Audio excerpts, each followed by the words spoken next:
Good morning, welcome to the mini vlog. आता सकाळची थंडीला बेकार पडायला लागलेली आहे, पण आता शाळेत जायचं म्हणल्यावर आंघोळ तर करायलाच पाहिजे. लेकाला आंघोळ घालून मस्तपैकी शाळेसाठी तयार केला आणि आम्हाला जरा उठायला उशीरच झाला होता, म्हणून मी आपलं पारोच्या थोबाडावरच जरा पावडर आणि लाली लिपस्टिक थापून थोबडा जरा फ्रेश दाखवायचा प्रयत्न केला आणि लेकाला पहिले शाळेत नेऊन सोडला आणि घरी येऊन मस्तपैकी पहिले आंघोळ करून घेतली बरं काय.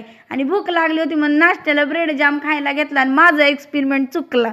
काय आहे ना, मी जरा ब्रेड भाजून घेतले आणि मग जाम लावल्यामुळे ते इतकं बेकार लागत होतं खायला, लय बेकार लागत होतं. आणि लेकाची शाळा सुटली म्हणून त्याला शाळेत आणायला गेली आणि येताना गव्हाचं पीठ पण संपलंय म्हणून गहू पण घेऊन आले आणि लेकाला मम्मीकडे सोडला आणि मी घरी गेले. मग तोवर मम्मीने त्याला आमटी भात खायला घातला आणि मी आले मम्मीकडे परत. तर मला कसं तरी होतं, हे काय माझा आजार बरा वाटत नव्हता अजून, म्हणून मी पण थोडंसं खाऊन घेतलं. संध्याकाळी इवांचा बाबा घरी आला तर कबुतरांनी इथं 2 अंडी घातली होती, ती गायब कुठं झाली, अचानक कशी कुठं गेली असतील, या विषयावर जरा गंभीर चर्चा चालू. आणि आता वाट्यावर तुम्हाला पसारा दिसत असेल तर हा पसारा नाहीये, तर मी आज दही वडे बनवायला घेतले होते आणि बरले डब्यात नेले मम्मीची इथं आणि तिथंच त्यांना खायला दिले.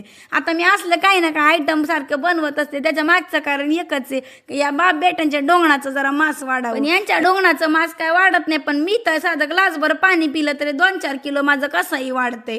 आणि तरी या बाबा माझ्या तोंडात जबरदस्ती काजू कतली कोंबायचं काम करत होता, पण त्याचा प्रयत्न असफल करून मी नाचत नाचत आपली भांडी घासून घेतली आणि कॅमेरा अँगल जरा चुकीचा लागला, जरा समजून घ्या. चला आजचा व्लॉग इथंच एंड करते. आवडला असेल तर एक कमेंट नक्की करा. भेटू आता उद्या नवीन व्लॉग मध्ये. बाय.